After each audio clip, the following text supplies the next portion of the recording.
तो स्वागत है आपका जीएस इनोवेशन सेंटर में। कैसे हैं आप लोग? आशा करते हैं मस्त होंगे, जबरदस्त होंगे मित्रों। तो देखिए, हम आपके लिए एक बहुत ही अच्छा और बढ़िया न्यूज लेके आए हैं, झारखंड वालों के लिए, बिहार वालों के लिए, सभी लोगों के लिए, क्योंकि दूसरा स्टेट भी आप भर सकते हैं इसमें। झारखंड पुलिस के बारे में आज जो हम लेके आए हैं नोटिफिकेशन, झारखंड पुलिस नई भर्ती 2024। कुल पद की बात करते हैं तो 4919 जो है आपका पद है। अगर योग्यता की बात करते हैं तो 10वीं पास आपका योग्यता है। उम्र, सिलेबस, अंतिम तिथि और जाने संपूर्ण जानकारी, यानी कि पूरी तरीके से हम इसमें समझने का काम करेंगे कि झारखंड पुलिस में कितने पद पर एससी के लिए, एसटी के लिए, ओबीसी के लिए, जनरल के लिए कितने सारे सीट हैं, वो सभी चीजों के बारे में हम लोग जानने का काम करेंगे। एक बात और हम आपको बताना चाहते हैं कि अगर कोई भी भाई हो या बहन हो, कोई भी झारखंड पुलिस में जाना चाहते हैं तो आप जीएस इनोवेशन सेंटर के साथ जुड़ करके आप जो है नए सिरे से आप तैयारी कर सकते हैं जीएस इनोवेशन सेंटर के साथ। पूरी तरीके से फुल्ली बैच आपको मिलेगा और नोट्स के साथ आपको मिलने वाला है, याद रखिएगा। चलिए हम लोग बाकी बात स्टार्ट करते हैं। और एक बात और हम बताना चाहते हैं आपको, पढ़िए कहीं से, प्रैक्टिस होगा यहीं से। चलिए नेक्स्ट देखते हैं हम इनका क्या क्या है आपका क्राइटेरिया, वो सभी क्राइटेरिया के बारे में हम लोग समझने का काम करेंगे, पढ़ने का काम करेंगे, ठीक है ना। चलिए देखिए, झारखंड कर्मचारी चयन आयोग इसकी नियुक्ति करता है। झारखंड एसएससी के द्वारा इसका बहाली लिया जाता है। कालीनगर, चाय बगान, नामकोम, रांची, यहां से आपका रिलीज किया गया है। सभी तरीके का जो है इसका विवरण है, वो सभी चीजें हम आपको बताने वाले हैं, ठीक है ना। चलिए, झारखंड प्रशासनिक विभाग में ये सभी चीजें नियुक्त होने वाली है। परीक्षा शुल्क आपका 100 रुपया लिया जाएगा। जो भी फॉर्म भरिएगा इसमें आपको 100 रुपया आपको लेने वाला है, इस बात को आप याद रखें।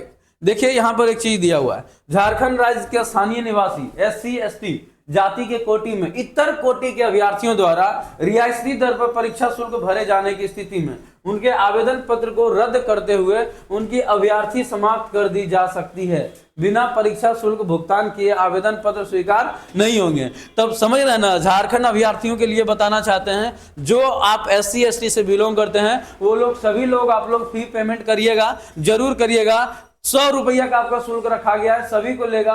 परीक्षा शुल्क है, तभी आपको परीक्षा में बैठने का मौका दिया जाएगा। तो इस बात को सभी विद्यार्थी एससी एसटी झारखंड वालों, सभी लोग आप लोग इस बात को आप ध्यान दीजिएगा, ठीक है ना।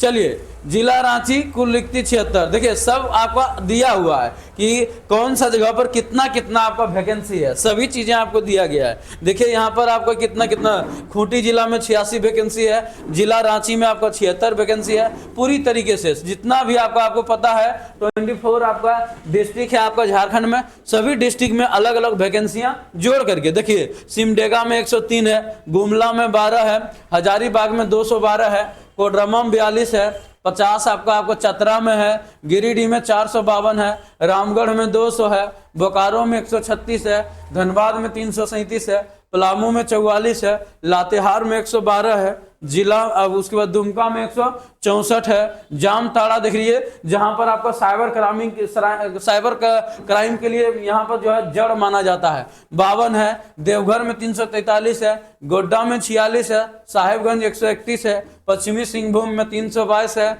सरायकेला खरसावां में 305 है। यहाँ देखिए जेएपीटीसी में कुल 10 है, रेल डीएनबी में आपका 244 है। जितना भी आपका नियुक्तियां की जरूरत है, जितना भी वैकेंसी की जरूरत है, वो सभी डिटेल इसमें आपका दिया गया है, ठीक है ना। यानी कि ये सबको अगर जोड़ दीजिएगा तो 4919 टोटल वैकेंसी आपको आने वाले हैं, मिलने वाले हैं। तो किन किन जगह पर कितना वैकेंसी है वो सभी चीजें हम आपको बताने का काम किए हैं।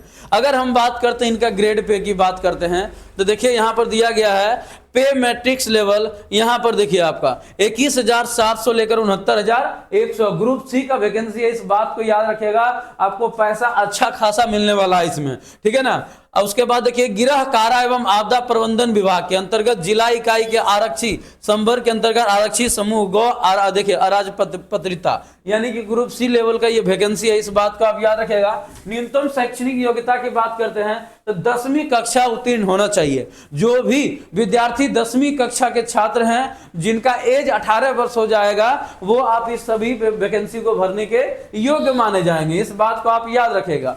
अभ्यर्थी से उपरोक्त पद के विरुद्ध आवेदन प्राप्त होने की अंतिम तिथि एक उक्त तालिका के स्तंभ 4 में अंकित न्यूनतम शैक्षणिक योग्यता धारिता करना अनिवार्य होता है। ऑनलाइन आवेदन आपको ठीक किया जाएगा, प्राप्त किया जाएगा इन लोगों से। आपको इस बात को ध्यान देना है, ठीक है ना। सीधी नियुक्ति की पद, आरक्षी, ये चीजें हैं। आपको एक बात आपको पता है, झारखंड में कॉन्ट्रैक्ट बेसिस से भी आपका झारखंड पुलिस की बहाली होती थी, है ना, होती थी, लेकिन ये आपका डायरेक्ट नियुक्ति है, याद रखिएगा। ये आपका परमानेंट जॉब होगा, ठीक है ना। ये सब चीजें आप याद रखिएगा। देखिए अनारक्षित, ये अनारक्षित की अगर बात करते हैं, इसका हाइट 160 सेंटीमीटर होना चाहिए जनरल वालों के लिए यहाँ पर, ठीक है ना। सीना कितना होना चाहिए आपका, 81 होना चाहिए। कितना, 81 होना चाहिए, इस बात को आप याद रखिएगा।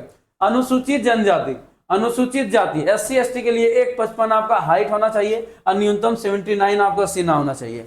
अत्यंत पिछड़ा की बात करते हैं, अब पिछड़ा वर्ग की बात करते हैं। अनुसूचित जनजाति, अनुसूचित जाति आपका अनुसूचित होता है ना आपका, तो इसमें आपका अत्यंत पिछड़ा वर्ग जो आता है, एक अत्यंत पिछड़ा वर्ग एवं पिछड़ा वर्ग आता है, जो कि BC1 BC2 कहते हैं आप लोग, है ना। तो इसका आपका 160 होना चाहिए, जनरल के समान होना चाहिए, आपका हाइट होना चाहिए। न्यूनतम इसका देखिए आपका 81 आपका यहाँ पर इसका सीना होना चाहिए। महिला की बात करते हैं तो न्यूनतम आपका हाइट 138 होना चाहिए। इसकी माप नहीं की जाती है, ठीक है ना, इस बात को आप याद रखिएगा। अभ्यर्थी की शारीरिक बनावट में देखिए मूड़ा, घुटना, धनु, पैर, देखिए मूड़ा मतलब माथा को कहा जाता है, ठीक है ना। धनु, पैर, समतल, ये सभी चीजें, उंगलियां का उचित ढंग से नहीं घूमना, दृष्टि दोष, कलर ब्लाइंडनेस, रतौंधी, ये सभी अगर यदि है किन्हीं के पास, तो ये सब चीजें आपका मेडिकल में जांच की जाएगी। और मेडिकल में अगर यदि ये सब चीजों से आप क्वालिफाई नहीं होते हैं तो आपको डिस्क्वालीफाई कर दिया जाएगा। ये सभी चीजें आप लोग पहले ही ठीक कराने का काम करेंगे आप लोग, ठीक है ना। जो आपको देखिए यहाँ पर आरक्षी गिरह, कारा एवं आपदा प्रबंधन विभाग, ये सभी चीजों में आपका बहाली होने वाला है। अगर बात करते हैं इसका एज का, तो एज आपका काउंट किया जाएगा 1 अगस्त 2023 से 1 अगस्त 2019 तक आपका काउंट किया जाएगा, आप याद रखिएगा। 1 अगस्त 2023 से 1 अगस्त यहाँ पर अधिकतम उम्र 1 अगस्त 2019, इस बात को आप याद रखेगा। यानी कि इन दोनों के बीच में जो आएगा वही इनको भरने के लिए आप लोग क्या होंगे, यहां देखिए इन यहां तक जो भी, यानी कि जो क्राइटेरिया है इनका फुलफिल कर लीजिएगा एज के लिए, वही इसमें भर सकेंगे, ठीक है ना। न्यूनतम उम्र सीमा 18 वर्ष बताए थे, अधिकतम उम्र सीमा वो आपको बताया जाएगा, आपको छूट भी मिलने वाला है। अनारक्षित देखिए आपका जनरल की बात करें, EWS की बात करते हैं तो ये आपका 25 वर्ष होना चाहिए, ठीक है, जो कि इसमें छूट भी आपको मिलने वाला नहीं है। जो भी होगा हम आपको बताने का काम करेंगे। OBC की अगर हम बात करते हैं तो 27 वर्ष देखिए यहाँ पर छूट दिया गया है ना। ये चीजें आपका पिछड़ा वर्ग, आपका अत्यंत पिछड़ा वर्ग, दोनों के लिए 27 वर्ष जिनका है वो आप भर सकते हैं, जबकि जनरल 25 वर्ष ही भर सकते हैं। महिला के लिए देखिए, महिला के लिए आपका EBC है, आपका देखिए ये अनारक्षित आर्थिक कमजोर यानी कि जनरल है, और EWS है, और उसके बाद OBC है, वो सब के लिए यहाँ पर देखिए 28 वर्ष है ना। और SC ST के लिए आपका 30 वर्ष है, ठीक है ना, 30 वर्ष, इस बात को आप याद रखेंगे। ओके, अब देखिए यहाँ पर भूतपूर्व के सैनिकों के लिए है, अलग है दिया गया, इनके लिए अलग रहता है, आपका सीट भी रहता है अलग, आपको पता होना चाहिए, ठीक है ना। उसके बाद देखिए इसमें जो भी चीजें आपको समझने वाला है वो सभी चीजें हम आपको बताने का काम करेंगे। उसके बाद देखिए क्या कह रहा है आपका, 19/7/2019 के पहले अंचलाधिकारी के स्तर से निर्गत स्थानीय निवासी प्रमाण पत्र मान्य नहीं होगा। यानी कि जो भी झारखंड से हैं, जो भी झारखंड से हैं, तो झारखंड वालों याद रखो, आपके पास रेसिडेंशियल सर्टिफिकेट जो है, आपका जो आवासीय सर्टिफिकेट है, उसको देखिए 19/7/2019 के पहले नहीं होना चाहिए, उसके बाद का होना चाहिए। जिसके पास ये है वही उसके लिए आपको माइन होंगे, याद रखिएगा, ठीक है ना, उसी को आरक्षण मिलने वाला है। उसके बाद देखिए क्या है आपका, दिनांक 2/6/2016 के पहले किसी भी स्तर से निर्गत स्थानीय निवासी प्रमाण पत्र मान्य नहीं होगा, इसको याद रखेंगे, ठीक है। अंकित प्रपत्र, भिन्न प्रपत्र, निर्गत स्थानीय निवास प्रमाण पत्र मान्य नहीं होगा, तो है ना, ये अलग नहीं होना चाहिए, ठीक है, जो अंकित किया गया वही होना चाहिए। ये सभी चीजें आप लोग देख लेने का काम करिएगा, ठीक है ना। जाति प्रमाण पत्र भी आपको लगने वाला है, आवासीय भी लगने वाला है, इस बात को आप याद रखिएगा। छोटी छोटी त्रुटि के लिए आप लोग वंचित मत रहिएगा, हम यही बताना चाहेंगे। एक तो सरकार वैकेंसी नहीं देती है, जब देती है तो इतना सारा कंडीशन देती है कि जो है आप लोग कंफ्यूज मत करना। ऑनलाइन आवेदन भरने की महत्वपूर्ण दिशा निर्देश आपको दिया गया है, कैसे कैसे आपको भरना है, ठीक है ना। चलिए उसके बाद देखिए आवेदन की प्रविष्टियों में संशोधन किया गया है। 22/2/2024 के मध्य रात्रि तक आप ऑनलाइन आवेदन पत्र कर पाएंगे। अभ्यर्थी का नाम, जन्म तिथि, ईमेल आईडी को मोबाइल संख्या के छोड़कर किसी भी अशुद्ध प्रविष्टि और संशोधित करने के लिए पुनः लिंक उपलब्ध कराई जाएगी। यानी कि किसी का फॉर्म गलत भरा जाएगा तो उसके लिए अलग से एक लिंक आपको दिया जाएगा, आपको त्रुटि को सुधार करने का मौका दिया जाएगा। इस बात को आप याद रखिएगा। अब ऐसा नहीं है कि त्रुटि का सुधार करने का मौका दिया जाएगा तो हम जानबूझ करके जल्दबाजी में गलती भर देते हैं।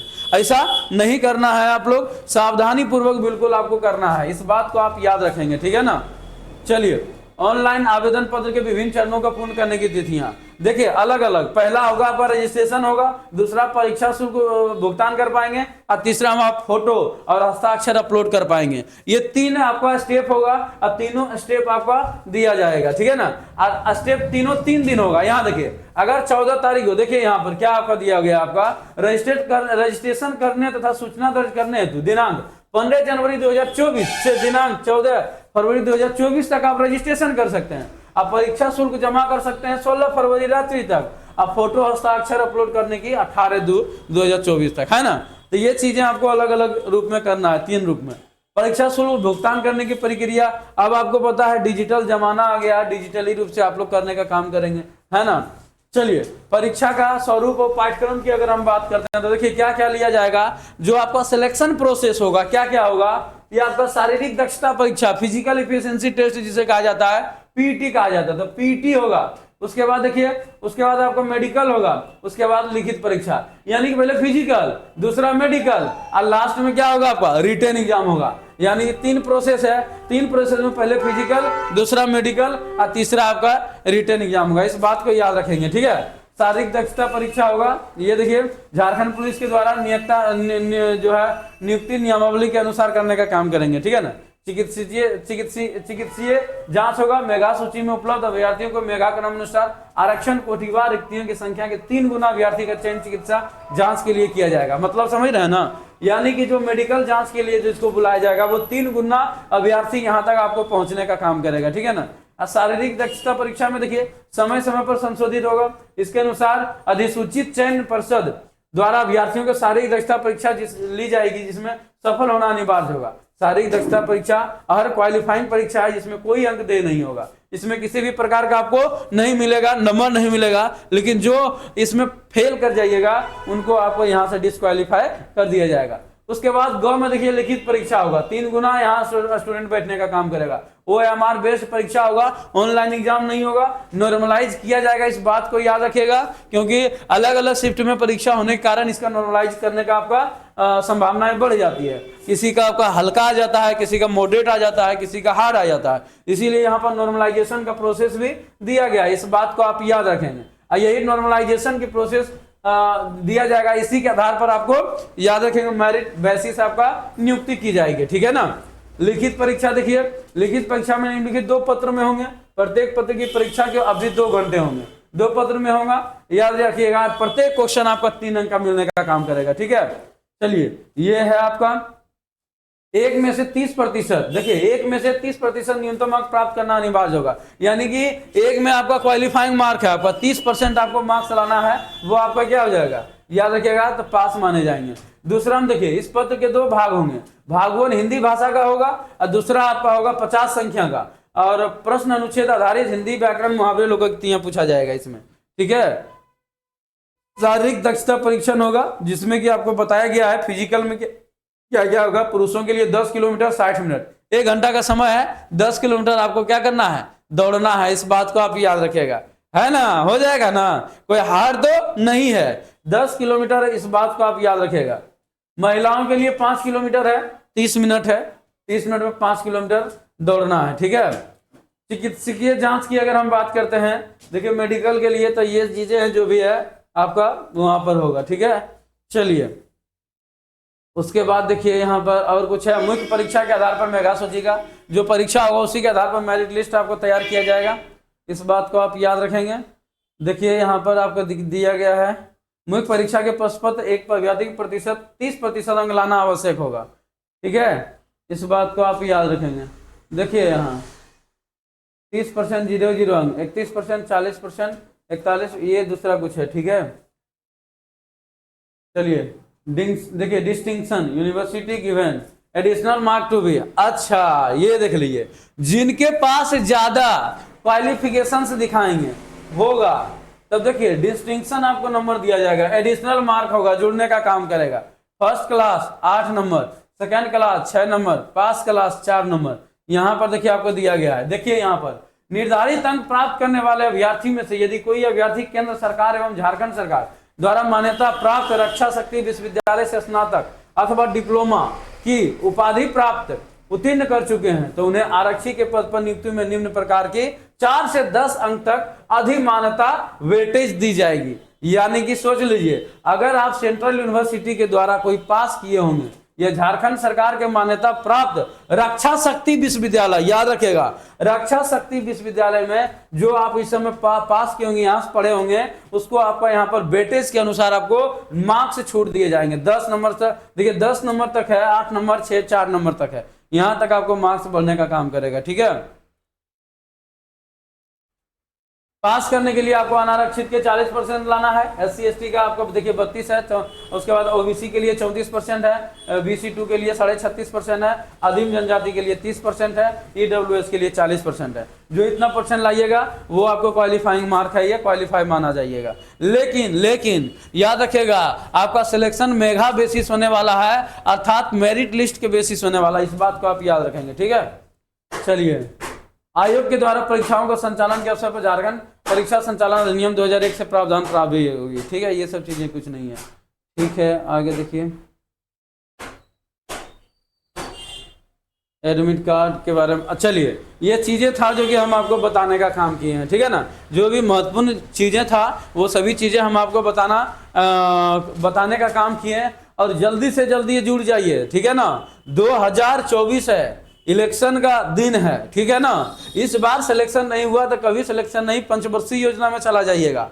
और हम पूरी तरीके से एक सेपरेट बैच और साथ साथ में ऑनलाइन कोर्सेस, वो भी बहुत कम फी में हम लेकर के आए हैं। जिनको हेल्प की आवश्यकता है, जिनको एक सुदृढ़ तैयारी करना है, तैयारी के प्रति प्रतिबद्धता को बनाना है, दर्शाना है, तो GS इनोवेशन साथ जुड़ करके बहुत ही कम फी में तैयारी करने का आप लोग काम करिएगा। आपको हेल्पलाइन नंबर भी आपको मिलने का काम करेगा।